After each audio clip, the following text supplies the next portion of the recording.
Government of the people, by the people, for the people. Take me away, far away from here. When President Lincoln said those famous lines 156 years ago, it was a reminder of what the American experiment was really all about. We got this far, leave it in the... America had so grossly lost its way and was slowly committing suicide. When I'm with you, everything's gone. The administration was in a mess. The Congress was in chaos. Sound familiar? When did Lincoln's words become just a theory, something that looks good on paper, etched into monuments? Something that sounds good coming from the mouths of elementary school children. But in reality, it's nothing more than a smokescreen. What happens when a government doesn't even bother paying lip service to its principles anymore? What happens when the people are cut out of the loop? Let's stay this way, don't ever change. America rose from the ashes of the Civil War, and over the next century and a half, it got a lot of things right. The American century saw the United States grow into an unprecedented military power, coupled with unprecedented economic power, and that helped lift hundreds of millions of people out of poverty around the world. The U.S. defeated fascism. When I'm with you, everything's gone. It defeated Soviet communism. Mr. Gorbachev, tear down this wall. And became a force for so much good. By your side, I won't ever let go. But now, people argue security over freedom. You guys value freedom more than safety. I think safety is more important than freedom. And socialism is on the rise. Things are so upside down and inside out that adults now are supposed to listen to the voices of children. How dare you? And all the while, we become experts at maintaining a shiny veneer, but internally, deep in the recesses of our bloated federal government, the rot set in. And then, something dangerous happened. The rot became our new normal. When Americans grew tired of the rot, exhausted by the same story over and over and over again about graft and corruption and lies and war, well, Obama was voted in. At this defining moment, change has come to America. And then the discontent reached a boiling point in 2016 when Donald Trump unexpectedly rose to the White House on the promise of being the demolition expert, the outsider who would finally tear out the rot and rebuild. We knew it was bad. The rot had poked through the outer walls of the government and had been visible before. But now a giant chunk has fallen away, just now in recent weeks, and it's revealing a gaping hole of corruption. Something is seriously rotten in Ukraine, and it has American political fingerprints all over it. You know, the day of reckoning for America with the deep state, it could have happened any number of places and under any number of circumstances. But the pieces seem to be falling in place for a reckoning that's centered on Ukraine, an idea that seems to be absolutely terrifying to the Democratic Party. So much so, our politicians are about to drag our nation through the drama and constitutional crisis of a presidential impeachment process. The narrative that we've all been fed over the past few weeks isn't as neat and as streamlined as it has been portrayed. It is not an open and shut case for impeachment. I don't think it's even close. It's the background and the details, however, that we have found in these reports and whistleblower claims about the U.S. involvement in Ukraine that is much deeper and much more troublesome than whatever Joe and Hunter Biden might have been doing there. or what favor the president asked. There's never been more at stake for our nation. This is a much larger problem than a single election or which president gets elected or impeached. This crisis shines a spotlight onto the very core of our nation. Is that core intact? Or is it too rotted to be reclaimed? America is about to find out. Ultimately, this is about the anchor of our Constitution and whether or not it's robust enough to weather another massive storm. The nation now faces a crucial choice. Where the night sky blazes and the stars appear. The end of the Republic? Hold me close and don't look back. Or a new birth of freedom, as Lincoln cherished. Got this far. If history teaches us anything, it's that government of the people, by the people, and for the people is definitely not inevitable. It requires devotion, it requires hard work, and it requires the truth.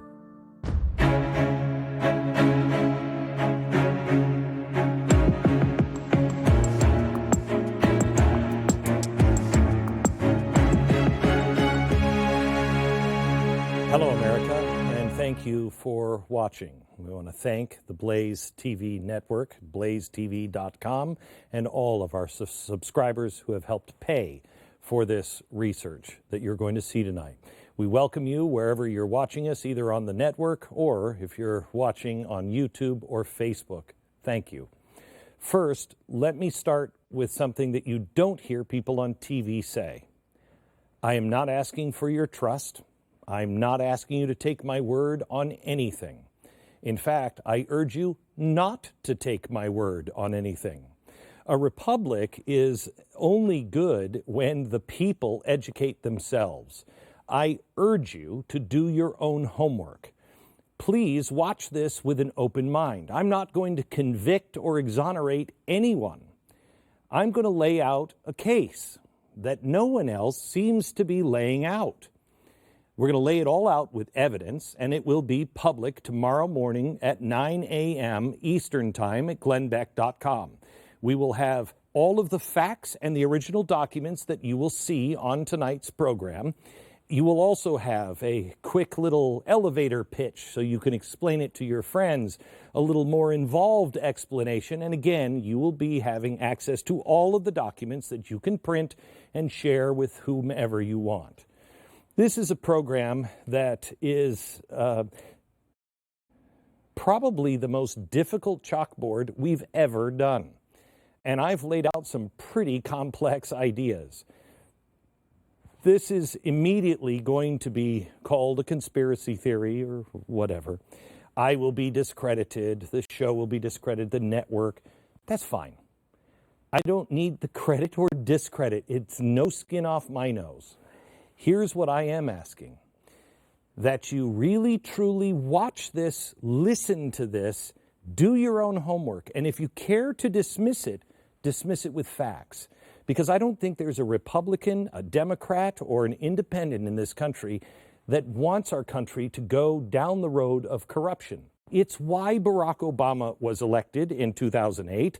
We were tired of the corruption and the war and everything else. We wanted people to be open with us. And Barack Obama promised that for a lot of people. But you'll notice how popular Barack Obama is now. The people who voted for him didn't think that he did the job. And then Donald Trump was elected. And he was elected for exactly the same reason. All Americans truly are calling for is just transparency. And let the good guys be left alone and the bad guys get their punishment. Americans are just and fair. Right now, the media will have you just focus on one phone call. And by doing that, we are dismissing years of corruption and abuse in Ukraine. You are not being told what's really going on in Ukraine. It's the reason why my staff has had about 4 hours sleep in the last week to rush this special to you tonight, and the reason why we have put it beyond the paywall and made it available everywhere. We've done our job. In about an hour or so, it'll be your turn. We're going to do something different. The Democrats and the media have been lasering in on this phone call between Donald Trump and the Ukrainian president. But you are being deceived by the sin of omission. Omission of the facts of years of corruption and democratic abuse in Ukraine. And what is amazing to me is how everything, as we did our homework, everything is being hidden right in plain open skies. It's not hard to find the facts. There are a lot of conspiracy theories around this, and everybody is talking about Hunter Biden and Joe Biden. It has very little to do with them. But let me show you how you've been manipulated. I'm going to play, could you play this audio, please? Німеччині, щоб стати послом в другу державу. Це вона там, я не знаю. Каже, we found this piece of audio чим стати послом. In a court Там наскільки case там in отбор. Ukraine. Це у нас там Литвина відправили. I believe we're the first people, besides possibly the federal government, who has translated this into English. And when you hear in just a few minutes what is being said, and more importantly, by whom, I hate to say this, but you will probably lose what last bit of faith you might have had in our media. When we started this last week, and I saw Nancy Pelosi come up to the podium, and 12 hours before this dossier or this document was going to be released from the whistleblower, she goes in front of the people and she says, this is important. And I thought, you haven't even seen the dossier, right? She hadn't seen the dossier. What changed her mind? Because she had been fighting impeachment calls for months. Robert Mueller had basically teed her up. He had absolved Trump of any collusion, but it was pretty obvious he left that door open, that obstruction of justice angle. He left that open for her to run wild on. And yet still, she resisted. She said it would be bad for the country, bad for the party. What would make her change her mind, especially 13 months away from the American people being able to do it themselves? You don't like this president? Vote him out. You like him? Keep him. Consider this, just for a second. After 2 years of investigation by a special prosecutor and millions of dollars spent, Pelosi was not moved to begin impeachment. But a single whistleblower statement based off information that he didn't witness. He didn't know any of this stuff firsthand. She hadn't seen it. That was enough for her to launch an investigation and impeachment, to pull the trigger almost immediately. Why? Gosh, that didn't make sense to me. If it didn't to you, it sure will here by the end of this broadcast. I want you just to consider this. Could it be that everything the Democrats have been trying to convince America that Donald Trump has been doing with Russia, the Democrats were guilty themselves of doing those things in Ukraine? I found it fascinating. When I see people and I don't trust that guy, it'll be because I see something that I don't like about myself in them. You self-diagnose sometimes. You might be right, but you're prone to see the things that you do that you don't like. And you're like, they're doing that. This story is much bigger than what the Democrats are trying to frame it as, because they want you to focus on one piece of the puzzle. And that one piece is that Donald Trump used his power to force another country into helping him damage a political rival. If that is true, if that's the story, yeah, okay, impeach him. But that's not the story. And you will understand tonight. You have to admit, or you will, that the Russia investigation may have been sheer genius because we've been so preoccupied with the Trump administration and Russia, whether defending Trump or accusing Trump, that no one has even thought about the Democrats and Ukraine. In fact, it's why I think Donald Trump yesterday blew his stack, because he was so upset. He knows it, as you will see. He knows all of this stuff, and he can't get anyone to cover it. For 2 years, it has been nothing but Russia, Russia, Russia. And the media has been laser focused on coverage from that angle alone. And they have waited with bated breath every single second. We got it. We got the smoking gun that will prove Donald Trump accepted help from Russia to help him win the presidency. But there isn't any evidence of that after millions of dollars. But what if the Democrats were doing what they accused Donald Trump of in Ukraine? Boy, this is a pretty big charge. I hope Glenn Beck can back that up. Nancy Pelosi finally pulled the impeachment trigger because they are trying to control the narrative. Because you will see, the phone call is not an important date, but there are 3 important dates. The world of the Democratic Party started to shake apart. And then there was a nuclear explosion. And I'll show you those dates. But they want you to focus on one date. The phone call between Trump and the Ukrainian president of July 25. And if you zoom into that one event and you look at nothing else, the argument looks kind of clear. I mean, I don't think it's an impeachable offense by any stretch, but it looks kind of clear if you're only looking at that. Let me show you an example. I want you to look at this picture. See this picture? Look at this. Cute little girl. She's happily, playing or just kind of laughing. You look at that and you're like, to be a kid again. But zoom out.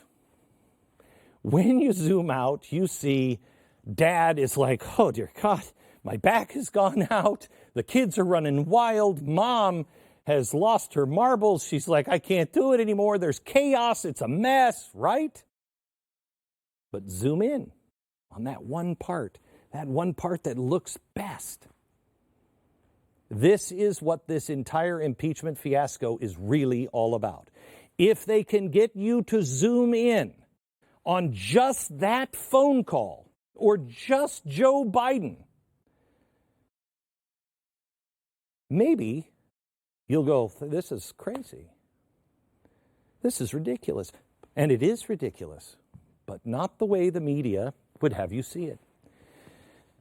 Because if you zoom in on just that, you don't see the dirty dealings the Democrats have been doing in Ukraine for years. I have really one talent. Well, eating is one talent that I have. I have that one down. The second one is being able to explain really complex things, try to make them easy. So I'm going to do what I do best, and quite honestly, what they fear most. I'm going to pull the camera back and reveal the entire timeline. It is a story that goes back over 5 years of coercion, corruption, greed, and the undermining of our election system. When we started putting this together a week ago, we had no idea. Until last night, when I had to put a rough draft of this chalkboard together because it's so complex, when the researchers and the writers sat with me, we looked at this whole thing and we went, oh my gosh, everything, literally everything the Democrats have accused Donald Trump of doing, they were doing the exact same thing. Now, most of the things that you're going to hear tonight will be completely new to you, and there's a reason for that. Because I think the biggest villain in all of this is the media. They have been so ridiculously derelict in their duty. It is a national shame or crime. But I want to show you that everything I show you tonight is backed up with facts, backed up with solid reporting from journalists from the AP, the Washington Post, the New York Times. All of these facts we will show you tonight, and then we will have them ready for you to share with your friends tomorrow at 9 a.m. Eastern at glennbeck.com. I want to lay this case out methodically, but as I said, it's very complex. In fact, it's the most complex thing we've ever tackled. About 4 hours ago, I wasn't sure we were going to make it. We have not rehearsed any of this because we've run out of time. We have spent a week just trying to get the timeline right. We have checked and rechecked all the facts. We have had attorneys look at everything. We have outside eyes looking at everything. We've had things translated 3 different times. The media is counting on this being extraordinarily confusing. They expect you to be dumb or derelict in your duty. But I don't believe Americans, Republicans, Independents, or Democrats are that. They don't want to see corruption in their country or their country lost. I still believe that the American people, not the people necessarily in the parties, but the American people are honest and just. And all I ask is that you listen to the facts of a different narrative and see if there isn't a reasonable doubt. See if by the time we get to the end of this timeline, you don't say to yourself, okay, somebody's got to look into this.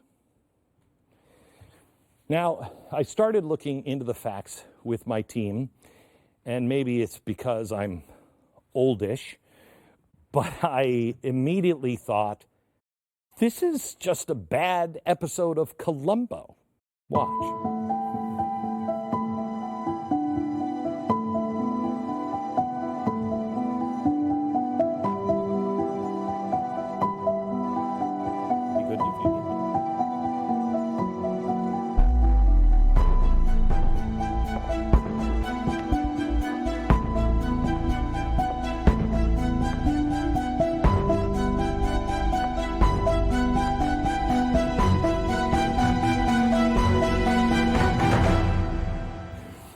This is a bad episode of Columbo, and my producers, my writers, the researchers, yesterday I was sitting on the couch behind our head researcher, Jason, and I started watching an episode of Columbo. I was reading his timeline, and I started watching an episode of Columbo, and he turned around and looked at me like, hey, we're working here.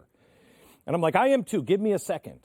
Because as I look at the timeline, and you will see this, it's a bad episode of Columbo because it happens exactly the same way. Every episode happened the same way. And this is happening just like, including the bad acting, of a bad Columbo episode. Okay?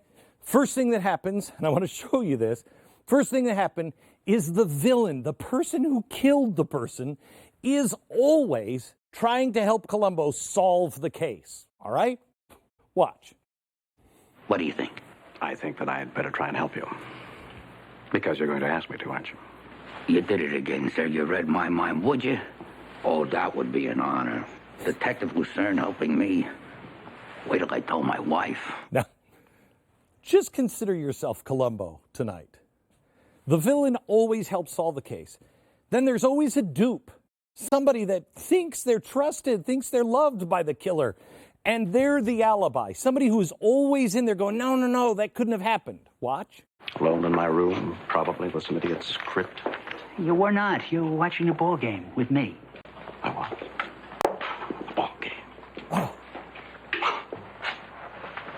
Oh, God, I hope I wasn't. I hope I was alone. I hope it was... But you weren't alone. Listen, Lieutenant, he's upset. He's nervous, you know. He... Mark, for God's sakes, will you stop it? This isn't one of my shows. It's actually happened, Claire. This is the Constitution. Claire's dead. Now, will you take that soup and get out of here? I can't take any more today. Will you just get out of here? So the dupe always is the alibi. The villain at some point slips up because they have additional information that they shouldn't have. Watch.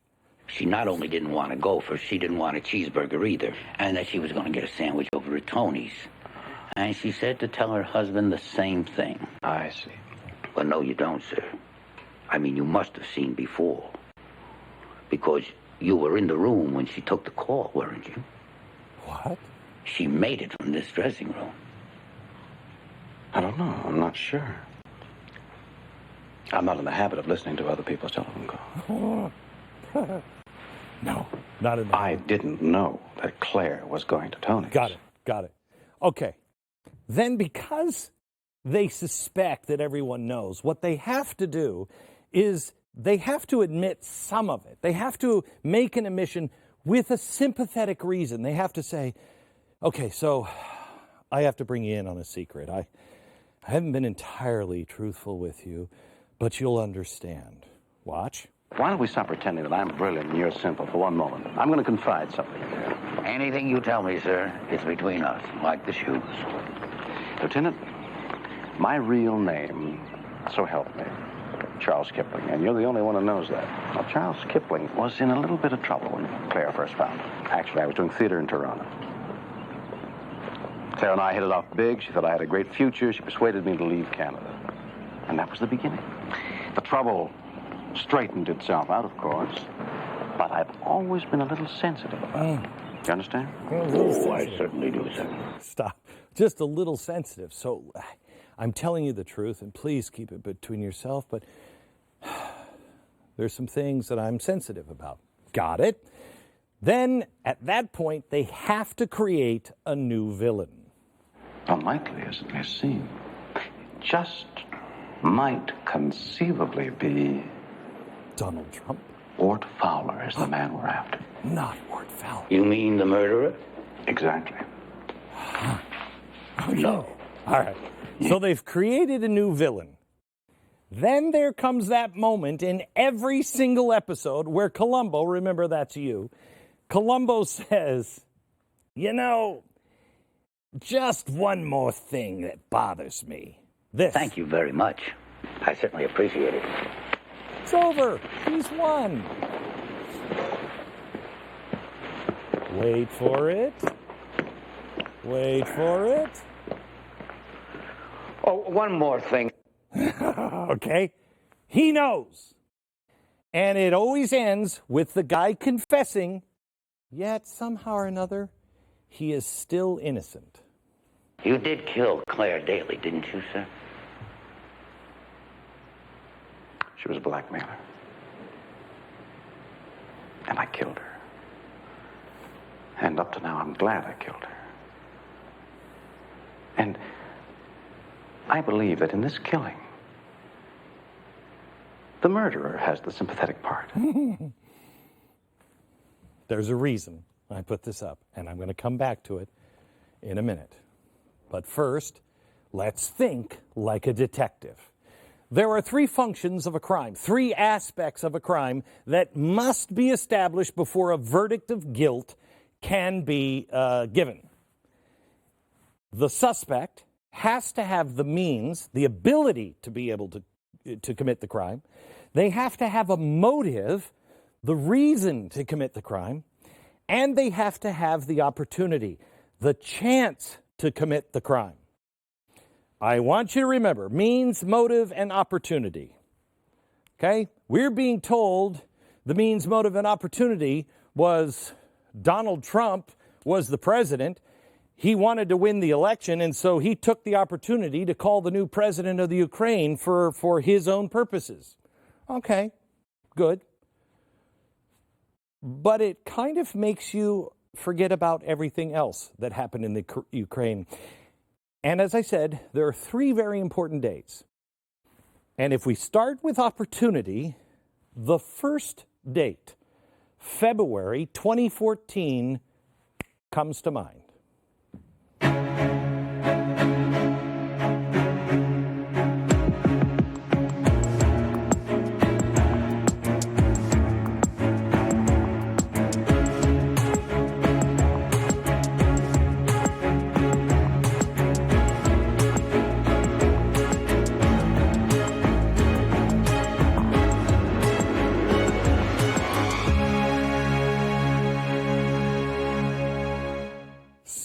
So here's where the rubber meets the road. 2014, in February, the protesters seize Kyiv as the president flees. The president of Ukraine is taken out by the people of Ukraine. This is the first critical date. It gives people the opportunity to save the day. Now, if you remember all of the Halliburton stuff that we heard under Bush. When a country is destabilized and goes to hell in a handbasket, it is a chance for people to do all kinds of things, especially if they partner with the new people. So we made partner of the new president. Now, Halliburton, remember that? Left cared about that. Halliburton. The media was all over George W. Bush. Corruption. Why have you not heard anything about what I'm going to show you?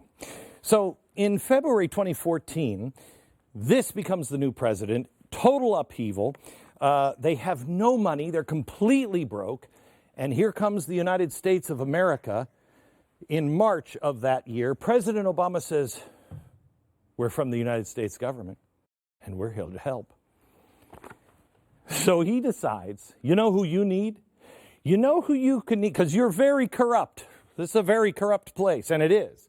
And we're going to help you, and we got lots of money. We can print it, whatever we want. So we got lots of money, but we've done this before, and we did it with TARP, and we spent all kinds of money.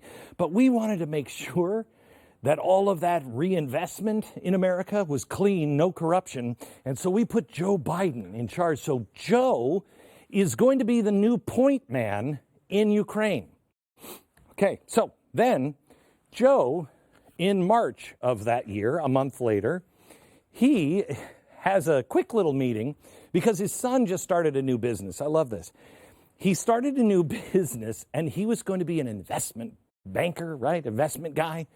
And they were going to do all this investment funds, and it was going to be fantastic. He has no experience in that. He partners with John Kerry's son, and this guy, Devon Archer. This guy is John Kerry's, his financial guy. I spent 30 minutes at a chalkboard just talking about this scandal. You can find it at YouTube. You can find it at BlazeTV.com. It is Joe Biden's scandal in Ukraine, okay? So he meets with Devon Archer. I'm going to give you this real quick. He meets with Devon Archer.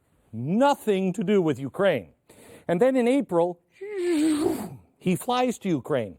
And guess what? So does he.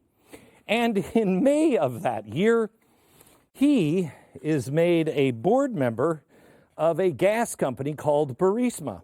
And guess who else is made on the board member? Hunter Biden. It is nice, it is cute, and nothing to see here, folks. Like I said, you can get more on that story. But this is pretty much the Biden story. It happens all here. You'll see it a little bit on the timeline, but it's very small. Here's where it gets good. Because this poor country is so corrupt, Barack Obama says, guys, we want to give you some money. But I got to tell you, we're going to have to watch over it. Now, let me show you how much money we're talking about. Riding in on the white horse to save the day with all kinds of U.S. aid to Ukraine, it included $1 billion sovereign loan guarantee, $320 million in general assistance, $118 million in equipment training for their security forces, $20 million for new law enforcement reform, and a fleet of advisors in banking and politics and energy and media and human rights. They do that in May. You give them all kinds of money. And then because they're so corrupt, we mandate to this corrupt country that they start a national Anti-Corruption Bureau of Ukraine, because we can't trust the guys in the masks. A National Anti-Corruption Bureau of Ukraine. It's fantastic. And you know who their partner is? Us, of course. We're not corrupt at all. So the guy who was tapped to be the first director of the Bureau is this guy, Artem, how do you say his name? Sitnik. Okay? He's the first director. And what's great is because he is now in charge of anti-corruption, he now has a direct line to the administration to talk about anything the Ukrainians might dig up, okay? Now, we get here. We get now to this place where we are dumping all of that aid in, but we're watching over it because we're responsible. And we were becoming a giant piggy bank. But we made some mistakes early on. Well, first, do you remember Barisma? Barisma was run by this guy. This guy is so corrupt that he couldn't come to the United States. He was never to be granted a visa to come to the United States because he's an oligarch. He not only runs Barisma, but he also has a bank. Whoa. So this guy gets the money for Barisma, $1.8 billion. It's put into his bank. I mean, who wouldn't put $1.8 billion in an oligarch, corrupt guy who can't come into the United States? He's so corrupt. Who wouldn't put it in that, right? Oopsie. It's like Monopoly. Bank made a banking error. Lost $1.8 billion. Where did it go? Well, he certainly didn't have anything to do with it because somehow or another, he at the same time is given a visa to come to the United States. He's not a bad guy anymore. Woo! Wow. Take a moment just to look at that for a second. Okay. Now, June of 2015, coming down the escalator at Trump Tower is Donald Trump. And he's like, "Make America great again." Got it? This is a big day, June 15th. By late 2015, we are the Ukrainian piggy bank. We are giving them all kinds of money, but we're also helping them with advisors. Oh, yes, we are. We are helping them with Greg Craig, the former Obama White House counsel. We have Tad Devine, chief strategist for Bernie Sanders, and Tony Podesta, brother to John Podesta. We also have Mark Penn, the chief strategist for Hillary Clinton. John Alazone, Obama campaign pollster. Another guy, John, the Obama campaign lead pollster. Oh my gosh, this is fantastic. When you need help, buddy, all you have to do is phone a friend because all of these people are now working in Ukraine for you. You are our man. I cannot stress enough that the climate in Ukraine is all corrupt at this point. This is the climate that the Russia investigation begins in. Not the official investigation led by Robert Mueller. No. The unofficial investigation launched by none other than the DNC. Now, this is where it gets really interesting. Back in the U.S. in late 2015, while all of this is going on, the Democratic Party decides they're going to hire Alexandra Chalupa. Taco Bell, I apologize. The only person that could make a chalupa into a bad thing is her. Alexandra Chalupa, she's the daughter of a Ukrainian immigrant, and she began right away after she was hired doing opposition research on Donald Trump. Now remember, late 2015, June, he's coming down the escalator. The Democrats go right to work in Ukraine to find out dirt. Wow, do they have a little machine built there? Or how are they digging up dirt? Why would they do this in Ukraine? Here are the documents I want to show you that shows that, yes, she did indeed work. This is from opensecrets.org, that she did work for the DNC, and they paid her $71,918. There you see it in the monitor. All right?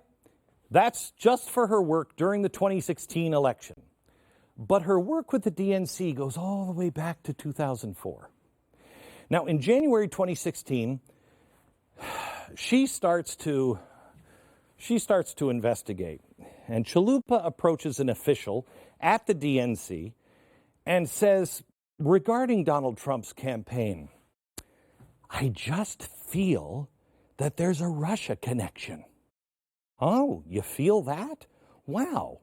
How the heck did you feel that? This is in January 2016. At that time, there was nothing out on Manafort, and Manafort wasn't even working for Donald Trump. There was no Steele dossier. George Papadopoulos wasn't on the campaign yet. There was no FISA request, even for Carter Page at this point. So she just, I don't know, maybe she had a Ouija board. Trump, R-U-S. I don't know. Could be Russia. I don't know. But I have this feeling. Wow. So she goes to work, and she concentrates most of her corruption on, yes, who else? Paul Manafort. She wants to find out all about Paul Manafort. Now, Paul Manafort is somebody that I talked about during the election. I thought he was clearly dirty, okay? However, he was working with the now exited, the guy, remember the guy on the floor?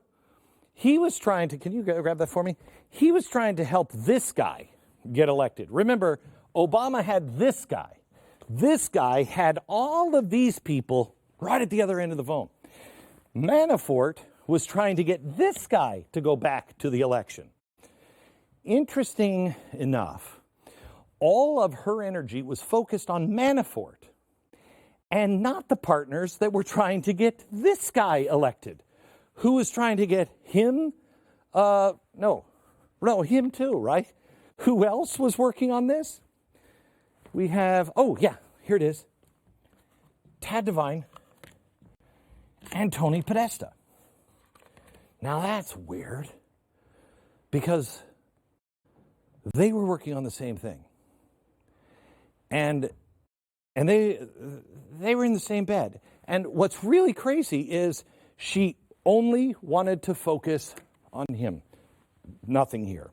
Now, the same month that Chalupa was telling the DNC that there was a Russia connection between Manafort and Trump, the Obama White House summoned some people. In fact, what they did is the White House, Obama gave a personal information to the prosecutors in Ukraine. Remember the National Anti-Corruption Bureau? Those guys and like their attorney general, their regular police force, if you will, their national police force, was summoned to the White House. And Obama said, what we're going to do is we're going to build cooperation with Ukraine. Your Anti-Corruption Bureau, which is fantastic, headed by this guy. Fantastic. Now, according to a political official at the Ukrainian embassy, the meeting immediately turned to two main issues: Biden and his son, and a case tied to Paul Manafort. You can probably guess which one they didn't investigate and which one they did. The deputy head of the Ukrainian Prosecutor General's office said that upon returning back home from the Obama administration meeting in Washington, there was, quote, a clear message about helping the Americans. Regarding the Manafort case, he said, and I quote, yeah, there was a lot of talking about needing help, and then the ledger just appeared in public. What ledger? What are you talking about? I'll get back to that in a second. So, he brings him to the White House. They're concentrating on Paul Manafort. And remember, the White House also, according to sources that were there for this meeting, they also said they were being pressured not to look in to this. But remember, whoopsie, we're not talking about Joe Biden. I don't care what he did. What happened to my and your $1.8 billion? Why did you put it into this bank run by this guy who was totally corrupt, and then who said, he's not so bad, let him into America? After he took or lost, where did I put that $1.8 billion? Must have left it in his other jacket. We don't want to talk about that? You know, it's funny because one of the things they're saying is that Donald Trump pressured them to look in. What these guys are doing is they're pressuring them not to look at this. But now you've heard the story. Biden, forced the removal of Ukraine's general prosecutor, His name was Victor Shoken, okay? A bad guy. Everybody says bad guy. I don't know. He seems like a bad guy, and also some good things he was doing. But he was investigating a Ukrainian company that Biden's son was involved with. We all heard both sides of the story. Biden claimed what he did was purely based on Shoken's corrupt conduct and nothing to do with this. Except, one thing that bothers me is this meeting. This meeting where you sent the people back home and they all said, you didn't want us to look into that. And then Mr. Joe Biden comes in and he gets this guy fired. This is something that's probably worth looking at. This is a document of the sworn statement of the guy Joe Biden got fired that was recently obtained by the investigative journalist Jon Solomon. Jon Solomon is an award-winning investigative journalist that for 30 years worked for the Associated Press, the Washington Post, and the New York Times. He was fine then. He's outed people on both sides of the aisle. But all of a sudden, he's a conspiracy kook. This statement was made in a separate court case involving another Ukrainian citizen. We'll get to that. But here's what Shoken states. He said when he was fired, there had been no complaints about his work, and that Biden never specifically accused him of any criminal offenses. He then goes to say on the record in a sworn court statement, and I want to quote the paragraph, the truth is that I was forced out because I was leading a wide-ranging corruption probe into Barisma Holdings, a natural gas firm active in Ukraine, and Joe Biden's son, Hunter Biden, was a member of the board of directors. I assume Barisma, which was connected with gas extraction, had the support of the Vice President Joe Biden because his son was on the board of directors, end quote. Now, this is the relationship and power that the Obama administration had over Ukraine. Why? Because we were dumping money. And it was Joe Biden and Barack Obama that were the sugar daddies. Shoken, their equivalent of our attorney general, said that Obama was, quote, telling the heads of the Ukrainian law enforcement system how to investigate and whom to investigate. And Shoken had another unforgivable sin on his record because he launched an investigation. This is just comedic at this point.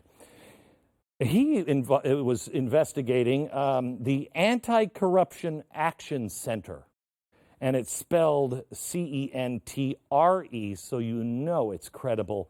It's got the fancy foreign center. Shoken alleged that the NGO might have improperly diverted or even, dare I say it, embezzled millions of dollars. So wouldn't we really want to know? Because it's our money. Wouldn't this be an unforgivable sin to Obama and Biden? Yeah, gosh darn it. If it wasn't that the financiers, the two top financiers of that year are the International Renaissance Foundation and the U.S. government. Now, I've never heard of the International Renaissance Foundation before, so we had to do some investigating. Now, guess who the other main donor is of this group? You got it. George Soros. Spooky dude. You can't do it. Apparently in America or the world, you cannot do a chalkboard without this guy showing up. In March 2016, things began to change. Here's what happened. Oh, by the way, in March 2016, he gets fired and bank made another accounting error. We lost $2.2 million and $1.8 billion in an IMF loan that you and I guaranteed. Where did I put the other 1.8? In March 2016, the good guy takes over. Now, who is the good guy? Lutsenko. He takes this guy's place. And everybody in the Obama administration says, he's great. He's the best. This guy bad. This guy good. So he gets in. But wait, there's more. Also, the same month, what happens? But Paul Manafort, like honestly a gift from the gods for the Democrat, decides, you know what? I'm going to go into the Trump team. Bing, bing, bing. They've been setting him up. How did this happen? So he goes in the Trump team. Well, they're excited about this, of course. And Chalupa, remember, she's on the Democratic payroll. She starts working directly with the Ukrainian embassy in the U.S. She's working with the staff to raise alarm bells regarding Manafort to the Ukrainian president. She said the embassy, quote, worked directly with reporters researching Trump, Manafort, and Russia to point them, quoting, in the right directions. This is the Ukrainian embassy here in the United States working with a DNC operative. Does any of this sound like what they accused Donald Trump of doing? Working with a DNC operative to damage the Republican candidate for president to influence the election. Now, I said I wouldn't give you any opinions, but do I need to? Chalupa and the DNC deny this, but the Ukrainian embassy political officer who worked there at the time stated that the Ukrainians were indeed working with Chalupa. Here's the quote. They were coordinating an investigation with the Hillary team on Paul Manafort with Alexandra Chalupa. Now, remember, phone a friend anytime you need help. They're all there. Is this that big of a stretch? Especially when you find this, which was released on WikiLeaks, between Chalupa and the former DNC communications director, Luis Miranda. In this email, she just checks in. And she reports, she says, a lot more coming down the pipe. She went to the Open World Society Forum. I don't want to read this to you exactly. She went to Library of Congress specifically to talk about Manafort. And she says, they put me on the program, I'm quoting, to speak specifically about Paul Manafort. And I invited Mike Isikoff, whom I've been working with for the past few weeks, and connected him with the Ukrainians. Now, gosh, that sounds familiar. Remember, they're accusing Rudy Giuliani of doing this with John Solomon. Except they don't have things like this. I invited Isikoff. I've been working with him the past few weeks, connected him to the Ukrainians. More offline tomorrow, since there is a big Trump component you and Lauren need to be aware of that will hit in the next few weeks. Something I'm working on you should be aware of. Now, what's weird is Isikoff wrote a story for Yahoo News and detailed some of the things in the Steele dossier.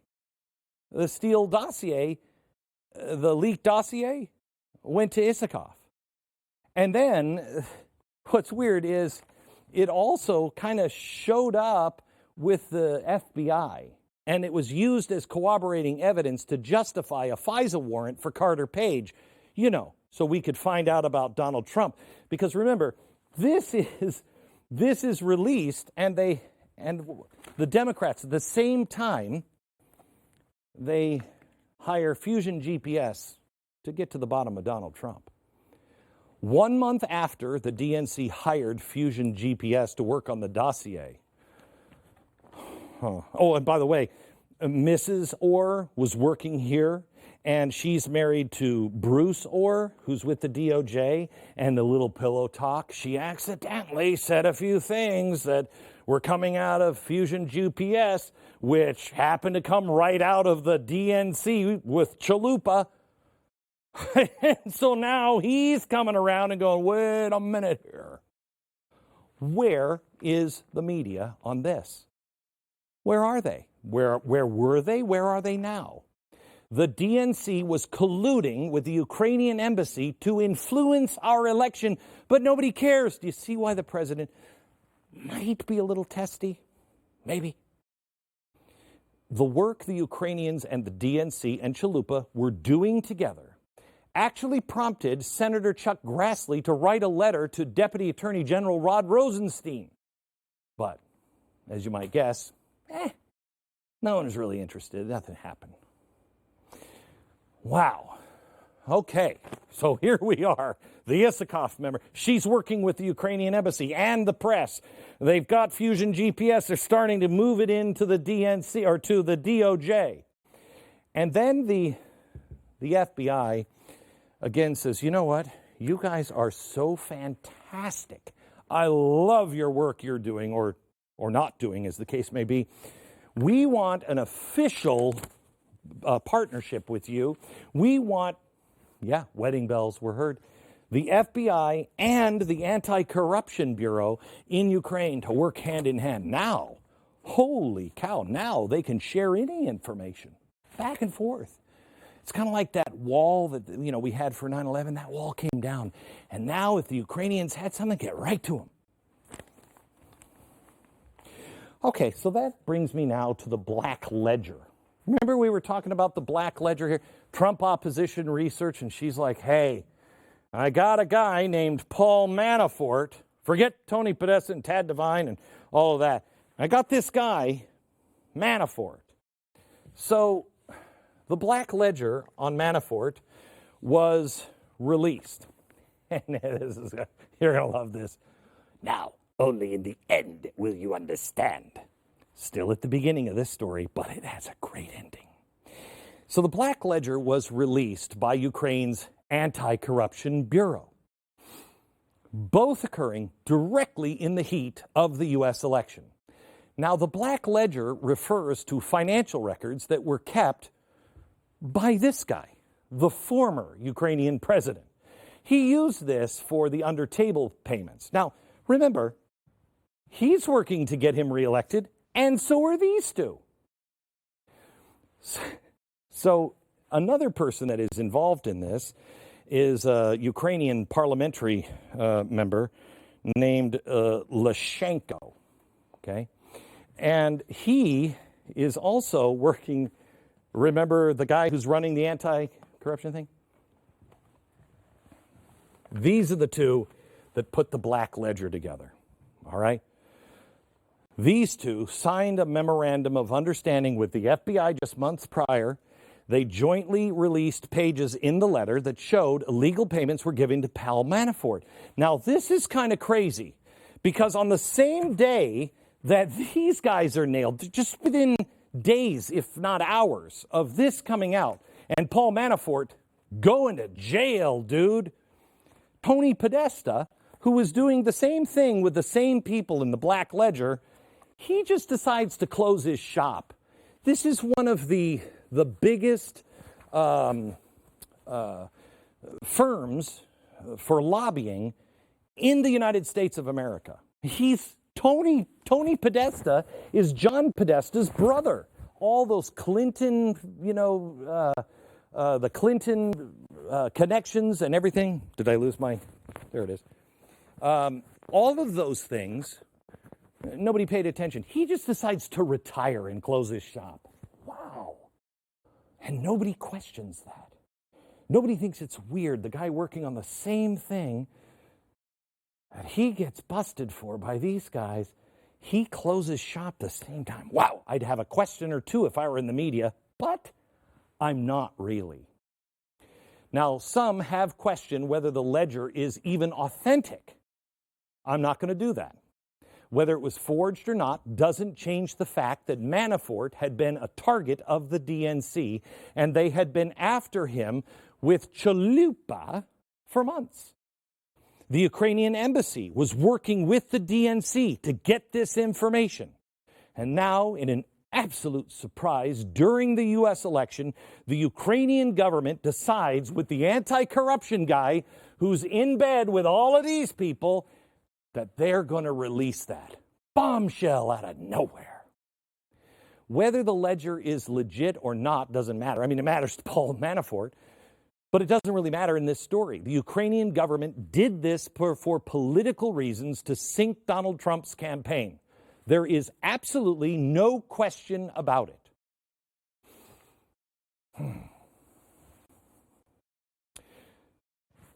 Y'all caught up? Is that my head swimming? Because remember, the press will say, nothing to see here. All of this is fact. All of this is backed up with solid reporting, with actual documents. No conspiracy here. These are the documents. But something else happens, okay? At the same time the Black Ledger comes out, Barack Obama decides to announce that there's a new ambassador in town, a new sheriff, and she's going to clean up this town. I'll tell you that right now. She decides to do a couple of things, okay? Lysenko, remember, he's the guy who replaced the corrupt guy. He's actually now sworn in. He's been a temporary guy, but he's now sworn in as the guy we all trust. Except there's a problem, okay?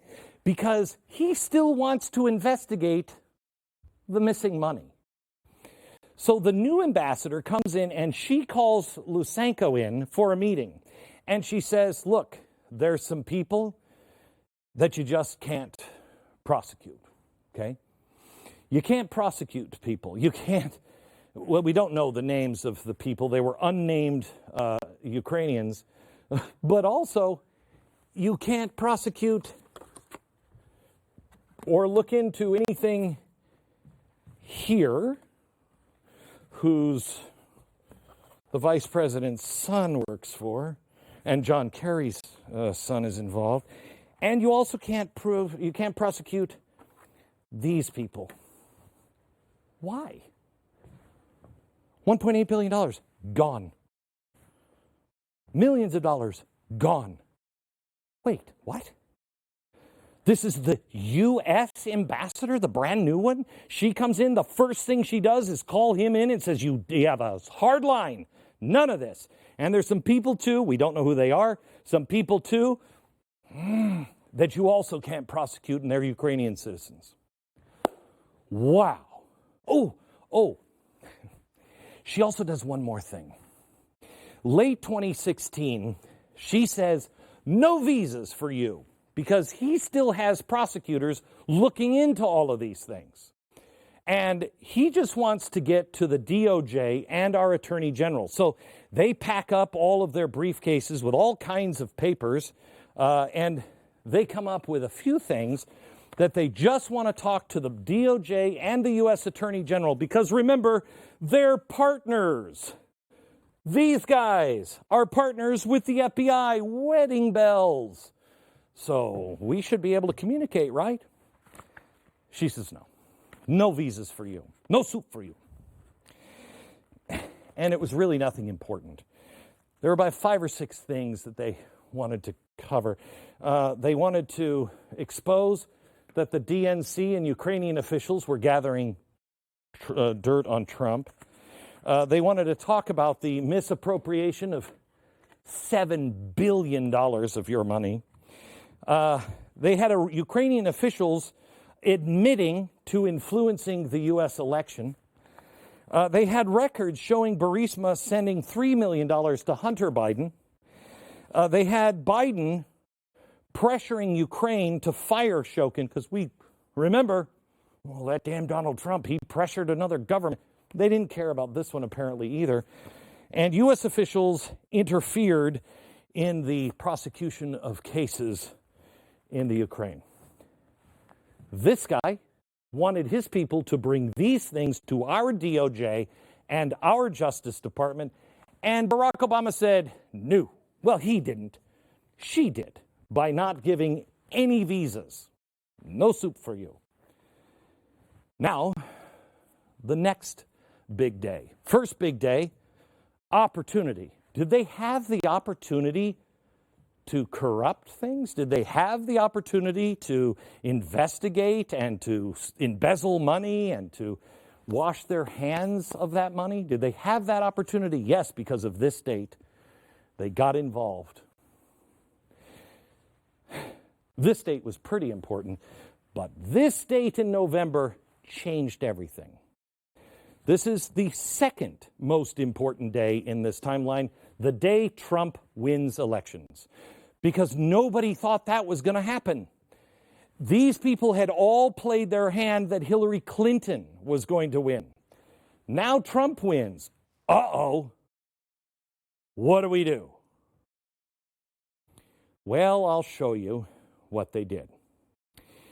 In July of 2017, 2 years ago, the media had the opportunity to begin looking into democratic corruption in Ukraine when the story was dropped directly at their feet. Sarah Huckabee Sanders, she said during an off-camera briefing on July 12th, 2017, these words. Listen. I think if there's been any evidence of collusion in 2016 that's come out at all or been discussed, that's actually happened, it would be between the DNC and the Ukrainian government. I don't often quote the New York Times, but even one of their reporters tweeted earlier today that why this example provides evidence of collusion, quote, cooperation was between DNC officials and officials from the Ukrainian government, not just some associate.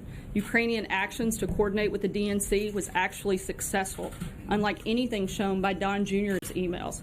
Information passed to the DNC from the Ukrainian government directly targeted members of the Trump campaign in an attempt to undermine it. And that was just Ukraine. Okay. So the incoming White House press secretary alleges that the DNC was colluding with the government of Ukraine. Whew. Not only that, but together they specifically targeted people within the Trump campaign during an election. While this sounds like a scandal that everyone should be worried about or looking at, no, this is about Joe Biden and Trump's phone call. Now, if the media had any shred of credibility at all, you would expect this comment to kick off at least one follow-up question. I mean, I'd be knocking people over to get to the microphone and say, excuse me, what's this all about? I mean, it would be the first question, right? Following a bombshell comment like that, I got to prove it or disprove it. Tax increases on upper-income investment earners. How much do the CEOs of healthcare industry, how much do they make? Because that was the follow-up question. Yeah, they didn't even recognize it. Well, the first person didn't. But the second person, it was about Flynn and Kushner and Sessions and Don Jr.'s Russia contacts. So they seem to miss that. I don't know. Selective hearing, perhaps. I have that with my wife sometimes. I have to admit it. Maybe they thought Sarah Huckabee Sanders was their wife. Who knows? The media was hand-delivered an insane story, gift-wrapped in a nice little Tiffany's box. Boom, out. All they could think about was ask about tax increases and then back to Russia. And the media wonders why Trump is losing his mind every time they ask him a question.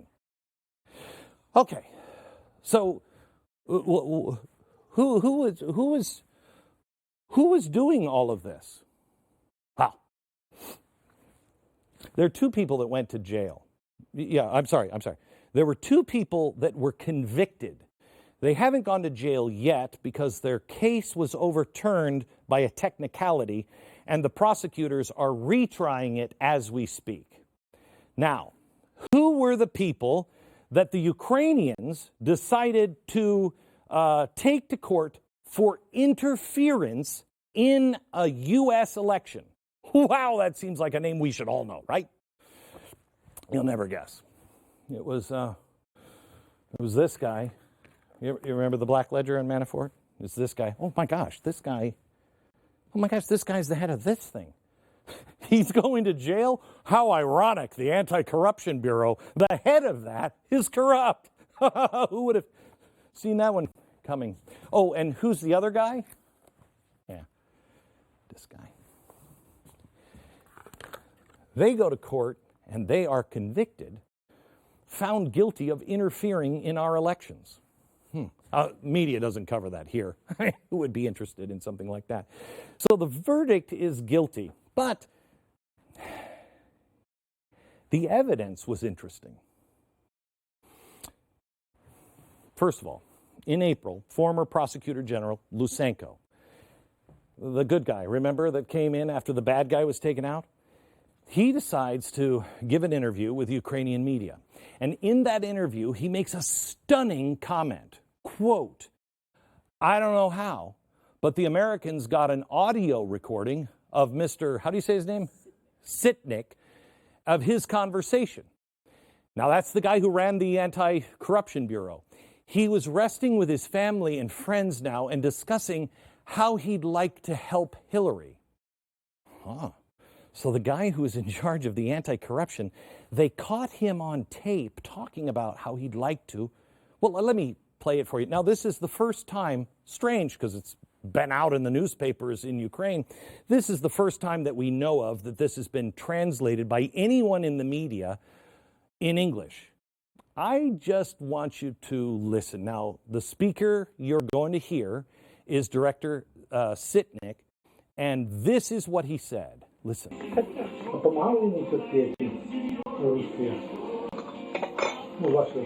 Я думаю, що так. Я ж йому теж не йому, а Хіларі допомагав. Тоді ви там трошки стартнули, да. Ні, це так пишуть. Ну, мені кажуть, що Хіларі погано було, не дуже. Wow, Clinton Foundation. Ну, я наскільки пам'ятаю, ви говорили, що для нас навіть не було ближче Хіларі. Ні, Трамп же ж він чисто в нього внутрішні питання домінують над зовнішніми. А Хіларі це якби це із тих політиків, що вони гегемонія Америки в світі. Для нас це так лучше. А для американців лучше так, це те, що Трамп робить. На зараз ці американські страховки, це баба, мужик. Ми ж оприлюднили дані про Манафорта, якого посадили. Манафорт ж був керівник цього виборчого штабу Трампа. Його ж тоді це сторонили, зараз, в тому числі за те, що проходили початку бухгалтерію, посадили там, що 80 років позбавили. І Трампа барабан, тому що у них система працює чітко. І коли були вибори, за неділю до виборів, FBI поновив розслідування відносно Хіларі. У неї рейтинг упав на 7%, і Трамп натяжкою переміг. Я таки не можу зрозуміти, що Трамп воює з FBI, і кажуть, що його доганяють. Якби не FBI, то він не був президентом. Вони Хіларі погасили рейтинг на 7%. Wow, that seems pretty kind of wow.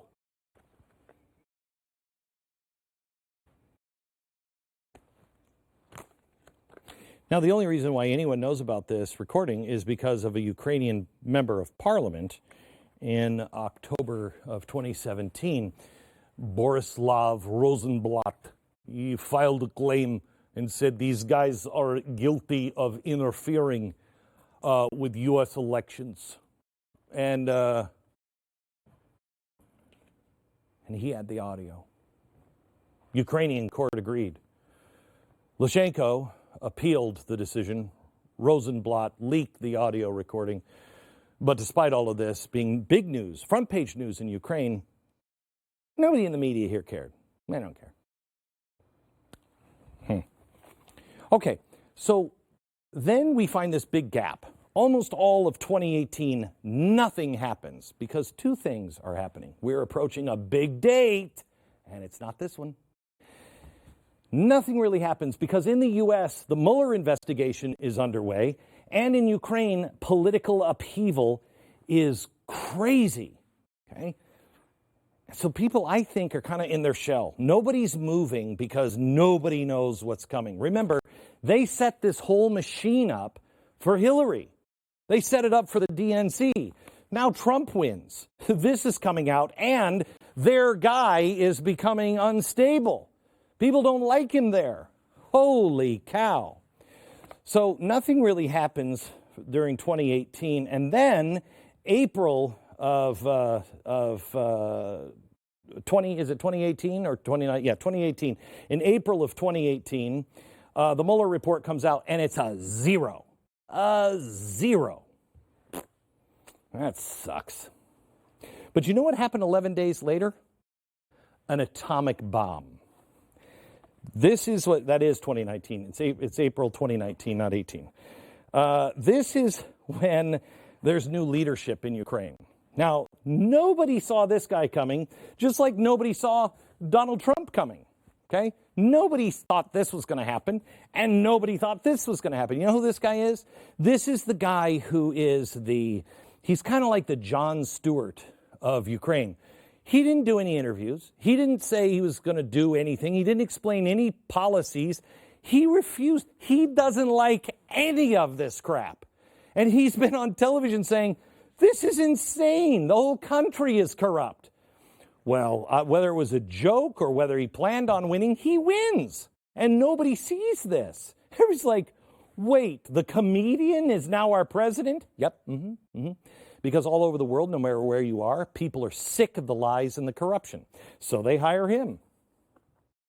Now, what's really weird is at the same time, remember this lady? Just a few days later, Trump fires her.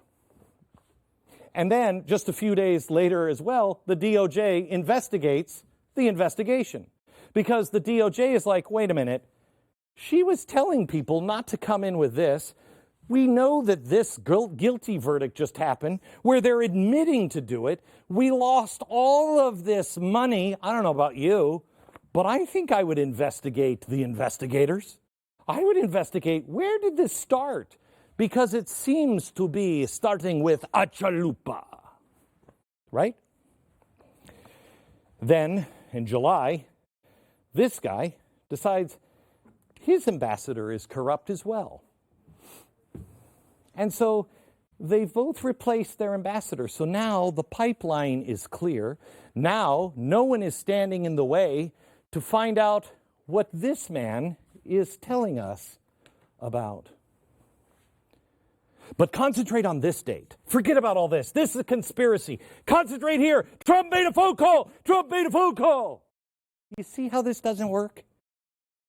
You see how none of this is being talked about? They're talking to you about Joe Biden and his son. Skip. And Trump made a phone call. Doesn't work. It doesn't work. Let's just think about this for a second. Let's just take a minute to think about it. Then Stu and I think Jason, are you going to join them? No, I'm not sure. And Howerton are going to join and try to take some of your questions and things. I got more. But let me catch my breath. You think about this. Let's spend about 2-3 minutes just looking at the comments from social media. At this point, I want you to know, I have an investigator that I would really like to hire. You know who it is. Well, you don't know who I'm thinking, but you'd know who this person is, that I think can actually dig. This is stuff that we just dug up. This is stuff that's been in the press, been in the New York Times, been somewhere, but nobody has put it all together. I'd like to hire an investigator because nobody else seems to be interested in this timeline. How this research and this reporting was done comes from our subscribers. And I urge you, if you have, what is it, $5 a month, $9 a month? It's the price of a coffee or two at Starbucks. If you would subscribe to the Blaze TV, we can do more of this, and it's really important. So let me just do a real quick pitch. Please join us at Blaze TV. Just become a team member with us. BlazeTV.com/Glenn. Is it Glenn or Beck? Yeah, Glenn. Use the promo code GB20 off, and you'll get 20% off your membership right now. Please do that. Stay in touch and share this. I have more to share with you, so don't go anywhere. I just need to take a break. And while I think I have a case of the vapors, am I a little shiny? Maybe take some of the shine off. Give me 2 minutes. We'll be right back.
So there you have it. A lot to take in there from a slightly more disheveled version of Columbo, walking you through multiple chalkboards. And there's a lot of information there. I want to tell you he's going to be back in just a minute to kind of tie this all up, because there's a ton of information to go through there. And I think that's like one of the main questions is how do we process all this? Will it be available on the website? Can they sort through it? Glenn always says do your own homework. Yeah. So that's a good question. Is it going to be available for people to Yes, check it's out? all going to be up at Glennbeck.com, I think, by the morning. Okay. There's a lot to kind of compile. I know they're in the middle of doing that as we go. I mean, I think you could spend a half an hour just watching the video with the Ukrainian translation to understand what they were actually going through in that video, which I've never seen anywhere before. As far as I know, there's not even ever been an English translation of that video that's at least been public to the media. Well, as somebody who scours social media for his job every day, I had never seen that video. So that's weird. That's like a weird thing that I didn't even see it scrolling through Twitter. So a lot of weird coincidences, I think, were just described.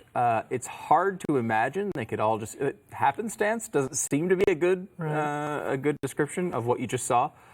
But who knows, right? I mean, this is the point. I think we've been going through all this information to kind of get to an answer here. So you can do your own homework, that you can actually sort this out for yourself. And we do appreciate you subscribing here at The Blaze. If you happen to be a subscriber, GB20 off is going to give you $20 off your subscription if you want to join and make sure that research like this can actually continue to happen because it takes a lot of resources and a lot of people are involved in it. So we do appreciate you joining if you can at blazetv.com/Glenn. The code again is GB20 off. What are people saying? Yeah, well, I will say one thing for Glenn. A lot of the feedback is how much they like him being in front of that chalkboard. They just, I think it gives them some nostalgia, and so there's a lot of positive feedback. Yeah, I saw a lot of that and a lot of Kentucky Fried Chicken jokes. Yeah, a lot of Colonel Sanders. I wasn't going to bring it up because I didn't want to hurt his feelings, but I like to hurt his feelings. So all right. Yeah, cool. It's kind of my job. All right, we'll go through a few here while he's getting set up. So. This is kind of a more broad. What can they do? What can people do? A lot of people are saying what do we do with this information as Americans? They're not in Congress. What do they do if all of this is true? And how do they move the ball? And really, the only thing I can think of is just share.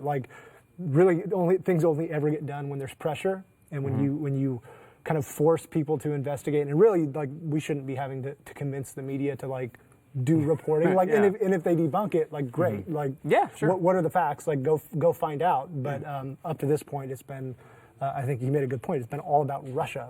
No matter what kind of conversations we have about Ukraine and the Democrats, I remember that moment with Sarah Sanders. And it's weird that even it just never hit me that nobody followed up. Yeah, these things. Well, the news cycles kind of come and go so freaking fast now. I mean, it's hard to even remember what the last one was. Let alone what was happening 2 years ago. I mean, it seems like an ancient history. But I think it is important. I mean, really the only thing you can do is, you point out sharing it, and it's one of the reasons why if you happen to be watching this on Facebook or YouTube, it's the reason why it's there, right? Obviously this is a subscription network, and we have to put some stuff behind the paywall, but stuff like this we really want to make sure is out there so everybody can see it. And we invite journalists to come out and go after this stuff. We'd love for you to come out and try to debunk it. There's nothing that would be better for us than if it wasn't true. Come on the air and debunk it. Come on the network and debunk just do the reporting, right? I mean, I think it's important, and if we can we have a responsibility to try to counteract what the mainstream media is going to do. Not in a way of we're trying to defend a guy. Who cares about that? I'm just talking about getting the other side even mentioned is really important. And there's a lot of smoke, so. Glenn's going to be back here in just a second. I want to go do one more comment here. We'll do one more quick one. Where did I don't know if I have an answer for this. Where did the $1.8 billion from Barisma go? That's a great question, and that's a good segue because that is a question I would love for the media to answer because I don't think we quite have an answer for that mysterious money, right? Oh yeah, no. I mean, and if anyone has it and wants to send it to me, totally cool. You can do that. So are we ready to go back? Is Glenn, how's he doing? Okay, we're almost ready here. Glenn's about to come back on, walk you through the rest of this, and I think kind of hopefully tie it up a little bit in a bow. And he has a nice suit on, so he doesn't look exactly like Columbo. But I think the Columbo thing needs to return here to kind of wrap it up a little bit and tie it up. His one more thing moment coming up here in just a second.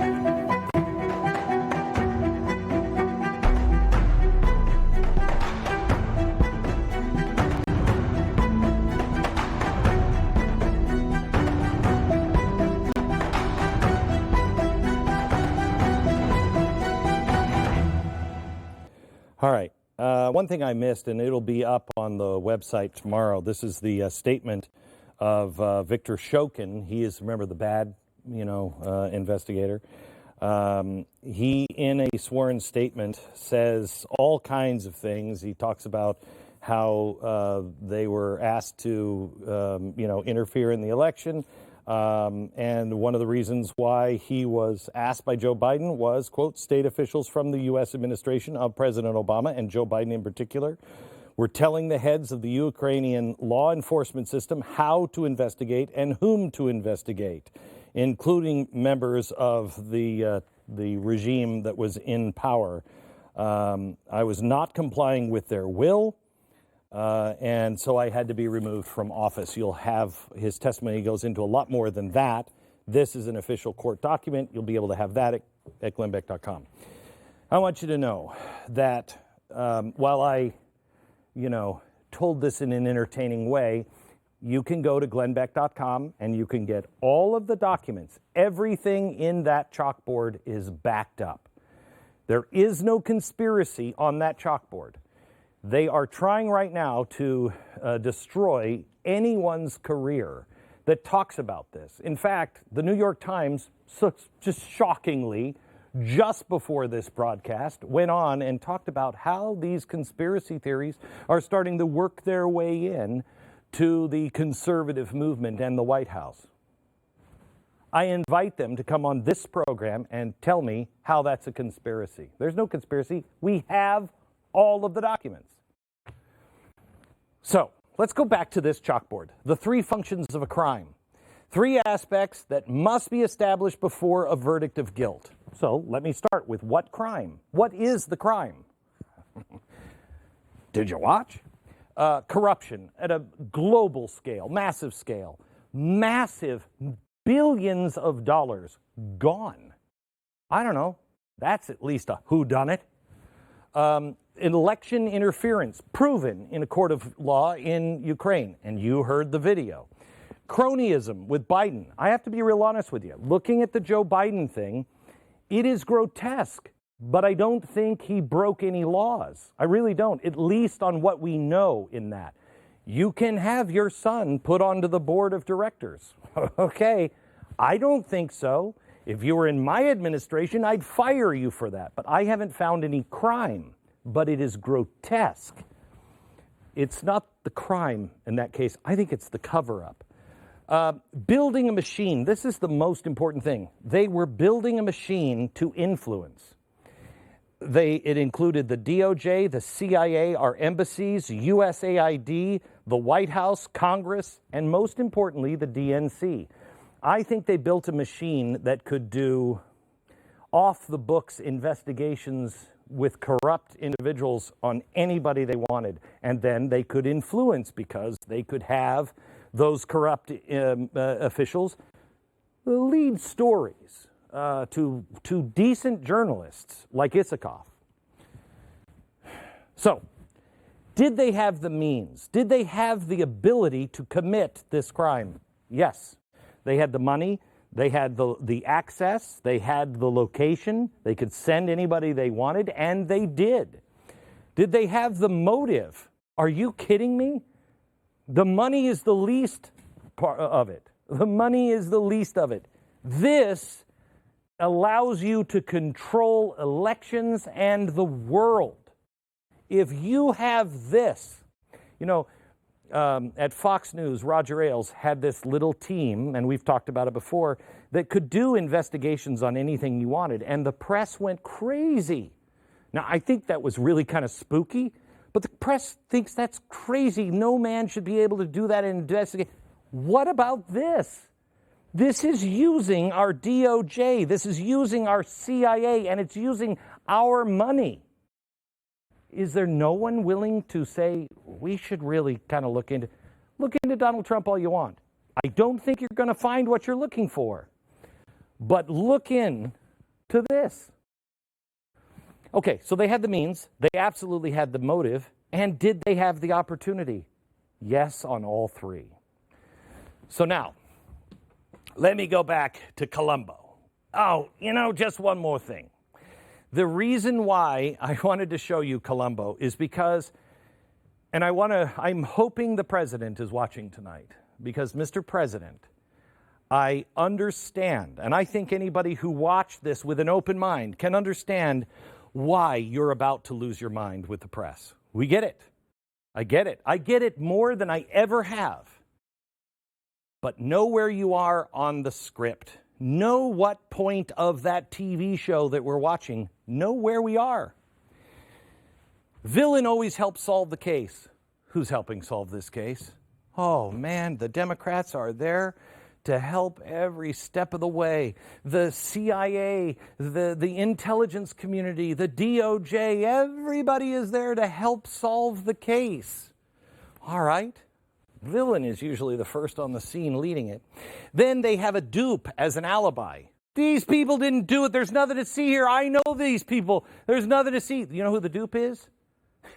The media. I don't think they're a dupe unknowingly. I think they're so full of rage and hatred that they can't even see straight anymore, and they are the alibi. Are you kidding me? You believe this? You're a conspiracy theorist. No, I'm not. No, I'm not. I think we've laid out some facts that maybe we should look at. So the dupe has as the alibi, and then the villain slips, has additional information. Why did Nancy Pelosi say, yes, I'm going to go for impeachment, when the thing that she claimed she never saw was coming out the next morning? Wait until the next morning. Well, we found out now with Schiff, he knew about it in advance. He knew all about it in advance. In fact, I think Donald Trump was right. This is my opinion. This section is my opinion. In my opinion, I think Donald Trump was right. I think he and others in the DNC helped write it and shape it. I do. Why? Why? Because of that date, April 29th, this date where they had new leadership, he's turned everything in Ukraine upside down. This was silent because everybody's like, freeze, duck and cover. Maybe Mueller will find something in Russia so we won't have to worry about it. Maybe this guy won't be kicked out of office and you won't get the comedian, so just don't do anything. But cracks start to happen the closer you get to this election because people realize, crap, I'm on the wrong side. That's why. That is why. That's why she went with it right away. Right away. Now, admission with some sympathetic reasons. This one's great because if the media can convince you this is all about Joe Biden, and I've heard all of these, it's amazing. Okay, what Joe Biden did, it wasn't a crime. They're right. As far as I can see, it's not a crime. It's grotesque. So, look, what he did, it was grotesque. You've heard them say this, but it wasn't a crime. There's no crime there. You know, he's just they're going after him because he's running. No. So leave him alone. And you know, his son just died. I heard that one I think today. His son just died, and we can't, they're just dogpiling on him. Yeah, he did some bad things, but he's crazy Joe, and he didn't break the law. And his poor son, leave the family alone. Sympathetic reasons and admission of something. But as that comes to light, they have to create a new villain because you're starting to get on to what's happening. So we got to create a new villain, and you go to the scene of the crime. You try to take that new villain and tie him to where your crime is. You know what? He was on the scene. Trump made a phone call. Create a new villain. And then there's that point in the show where somebody goes, just one more thing, because there's something that bothers me. If President Trump, if you are watching, you have to know, you're an entertainer, you're a guy who's done television forever, you know how these things work. Play it cool, dude. Play it cool. Because the American people have now the information.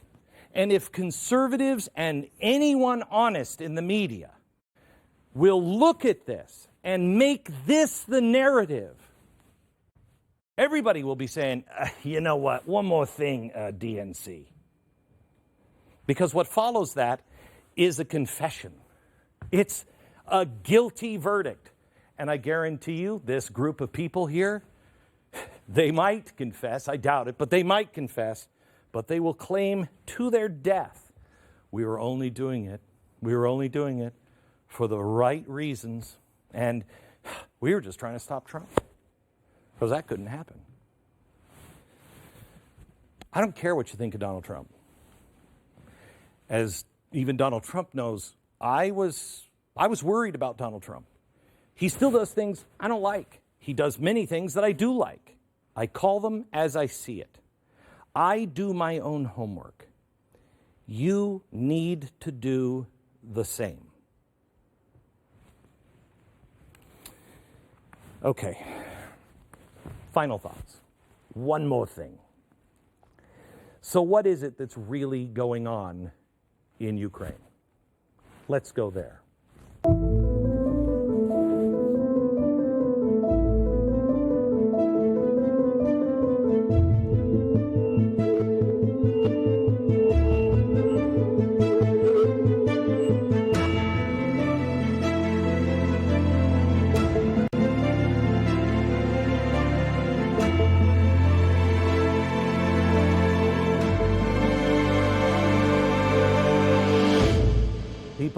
People learn in many different ways. So let me end this broadcast with a different way to present this.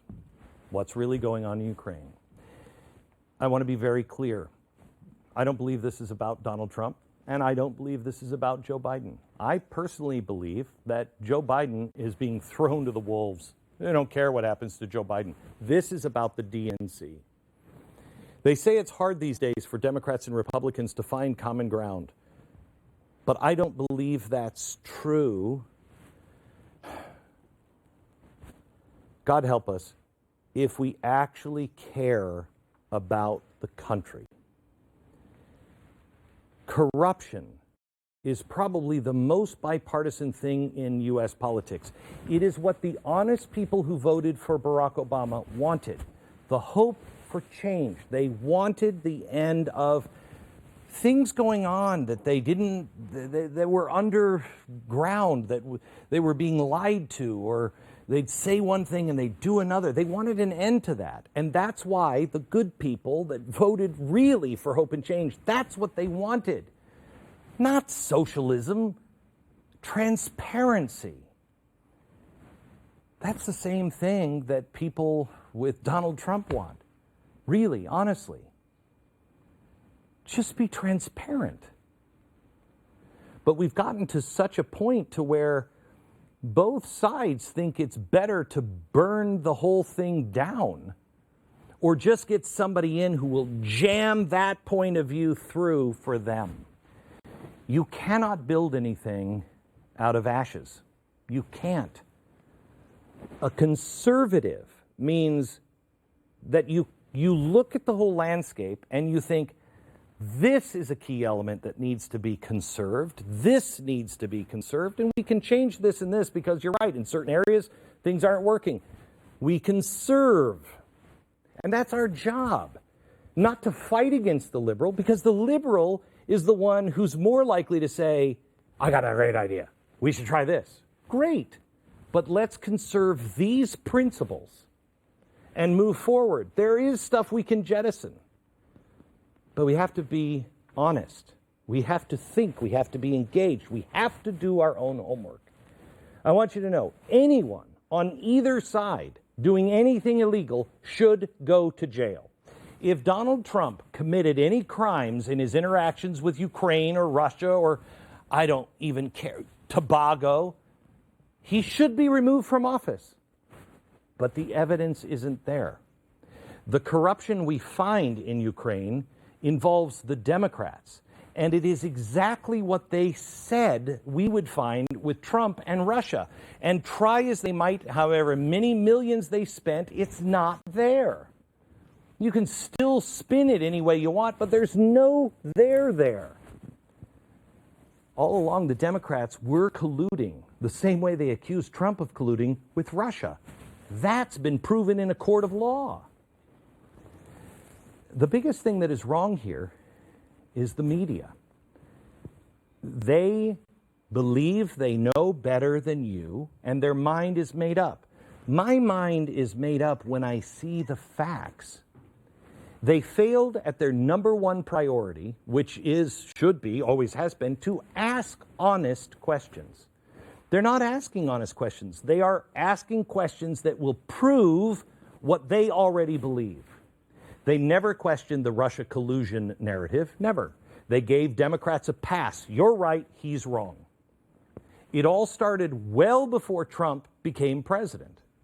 Barack Obama enjoyed what is likely to be the most comprehensive pass ever given to a modern president in any country by the modern media.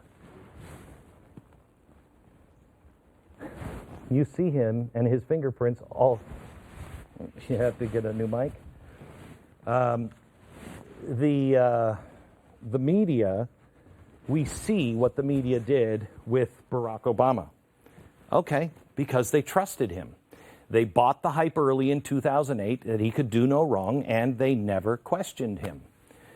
The media didn't dig into Benghazi. They didn't dig into the Iranian deal. They didn't dig into the IRS targeting. And when that was proven, all of those things, they didn't care. They certainly didn't dig into Obama, Joe Biden, Hillary Clinton's, and the Democratic activity in Ukraine after the 2014 coup. I don't care if Republicans did that. I'd want all of those Republicans out. The media is choosing sides, and they picked their narrative from the very beginning with Barack Obama, and then extended it to Joe Biden and even to Hillary Clinton. And I got news for you. If you pick a side and then it's wrong, if you continue with that side, you are not an honest broker.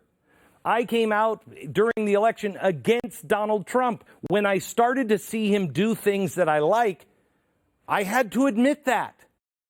If you don't, you're not an honest broker. Now, you may not like any of the things that Donald Trump did, and that's fine. We can have different opinions of people. But the media sticks with their narrative of Donald Trump because they got to get him out. It's the right thing to do. No, it's not. Trust the people. We are a year away from election. This makes no sense unless you're trying to kick dirt over your tracks. There is no reason for an impeachment a year before an election. And I think it's because they had decided that there had to be a coronation. First female president in U.S. history. It was a foregone conclusion. So when Donald Trump interrupted the champagne popping, the narrative was immediately established that the only possible way he could have pulled it off is collusion. He must have had help from Russia to steal the election. Was it that, or they knew we're in trouble with the things we're doing, we better have some misdirection? The media stuck to that narrative literally religiously. Democrats in the media then looked to Robert Mueller like he was Santa Claus, waiting for the glorious day when he would finally deliver the present that they were all desperately wanted. Oh, we've been good. And so, Santa, we promise we'll be good next year. Just kick Donald Trump out of office. And all that time, for almost 3 years, the real Ukrainian story just laid there in the corner, gathering dust. By the way, when Donald Trump is accused of doing something with Ukraine, you would think that he wouldn't have his surrogates on television, in the press room, and him on television, telling the world, that's what I'm going to do. And by the way, I don't know if you know this, you don't usually do secret phone calls when you know people are writing it down. Hello? You know the Nixon tapes? They caught him because he didn't know everything in the Oval Office was being recorded. Donald Trump knew all of this, and he was on television saying it since, when was it? July of 2017. The media never questioned the possibility that Russian collusion may be wrong or that there was more of a story than the Democrats' simple narrative. They especially didn't look into the Bidens. He just lost his son. What could there possibly be to look into? After all, this is harmless Uncle Lunchbox Joe, Obama's chief bro. Nothing to see here. I think this is one of the reasons why Barack Obama didn't endorse, because he's smart enough to know when you have new leadership in there, this whole thing can come undone. But as you can see, the narrative that the media is presenting to you, I can't say at best, it's a lie. It's just a lie. This is what happens when the media drops the ball. There is a ton to explore here. Isn't it worth everyone just taking a seat? Let's not convict them. Let's not convict Donald Trump. Just take a seat. If you care about the country, let's look at this picture. Not the tiny little snapshot that the media is obsessing over and telling you don't look anywhere else, or you are a freak conspiracy theorist that should be driven off into the woods. I think the average person, if you're honest, and, you know, there are the game players that are always for the Republicans and always for the Democrats, and they won't see anything else. I'm not one of those guys, and I don't think the rest of America is either. The media has had its official narrative, and it's usually aligned with the left's agenda, and they work overtime to discredit anything they disagree with, to stop you from doing what I asked you to do at the very beginning. Do not take my word for it. Don't take anybody's word for it. All of this stuff is out there. You have to do your own homework. The media will never lay this story out, and one of the reasons is because they can't do what I just did. They are not capable of it.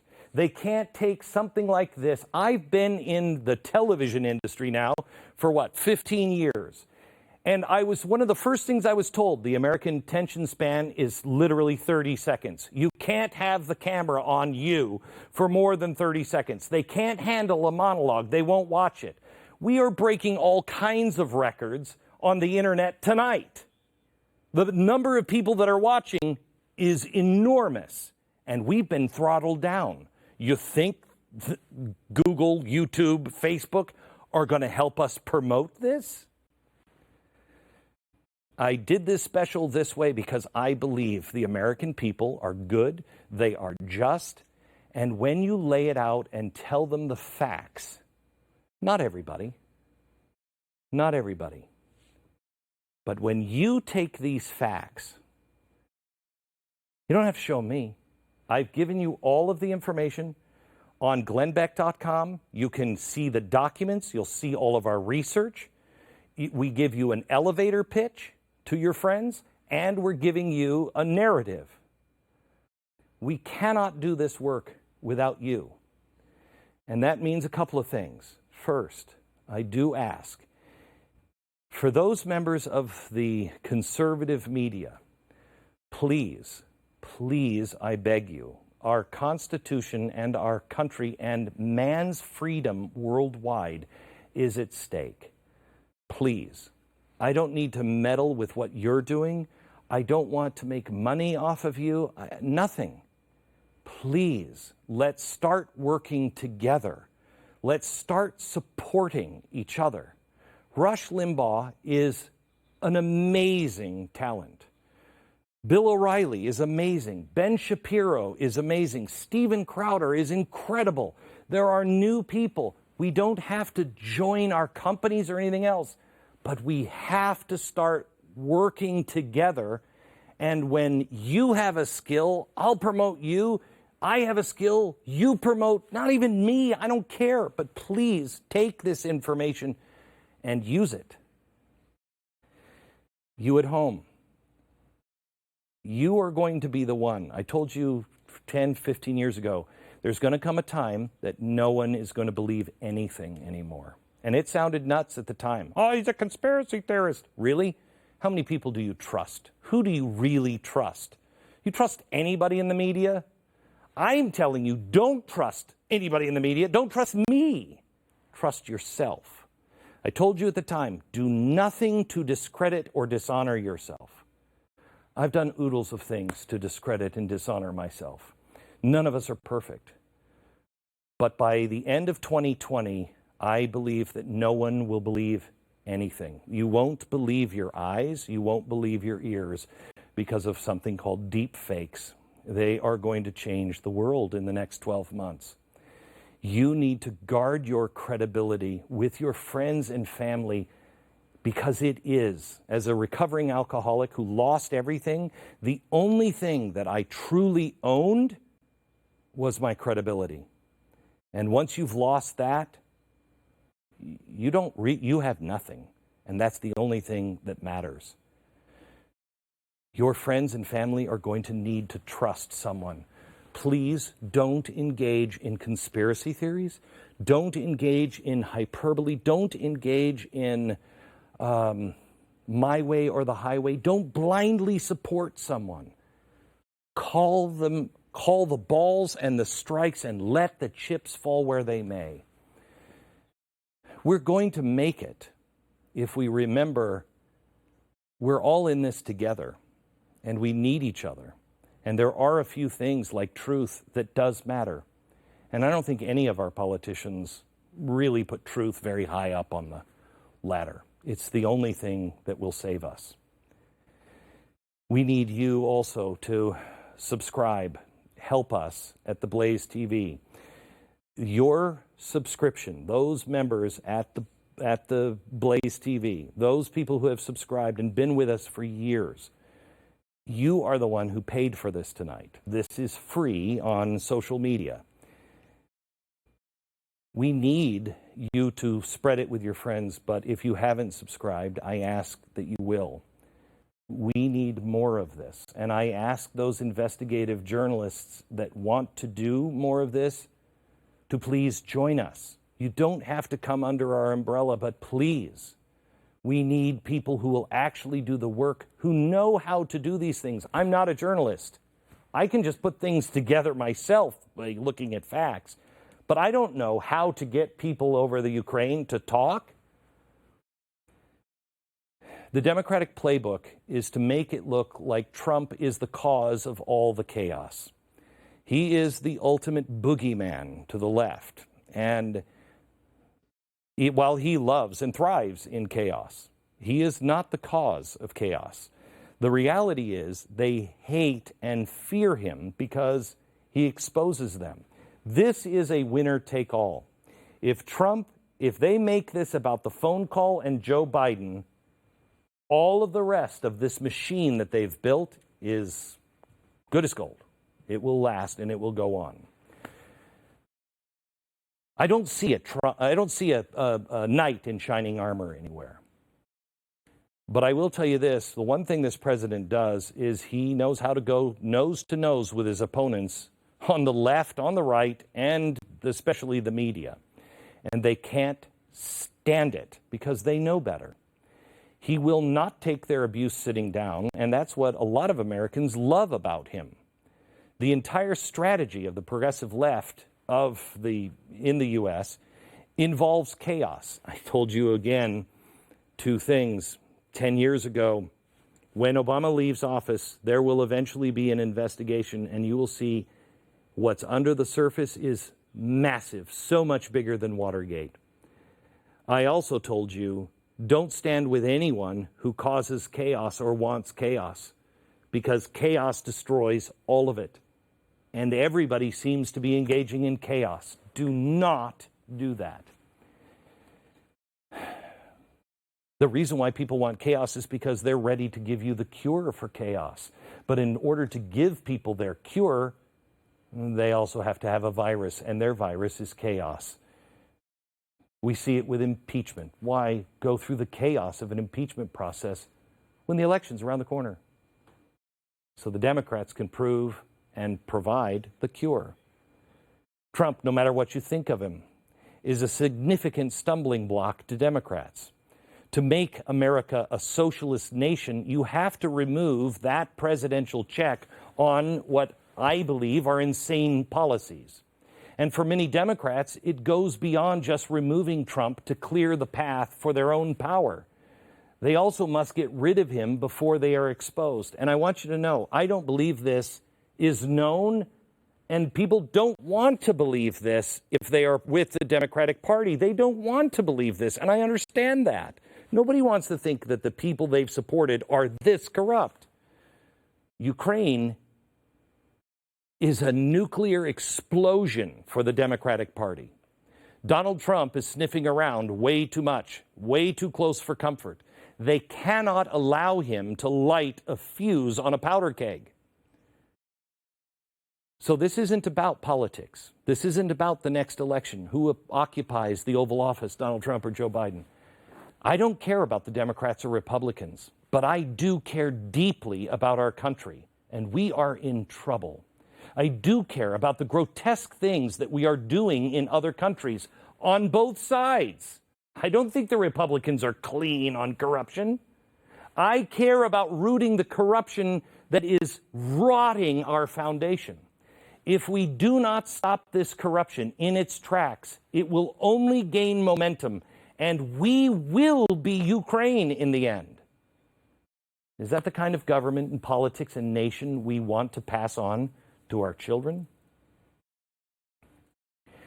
I not only ask, I pray that there's enough Americans left that can take a deep breath, keep calm, and carry on. And enough Americans that you will be able to reach, that you can just say, just look at this. Just look at this. You don't have to convict. You just have to say, there's a reasonable doubt. This isn't about a phone call. There is a reasonable doubt. There's enough here to say, we can get to Trump, but we should look at this because this is really bad. America, we are better than this. America can and must do better than what we're currently doing. Good night.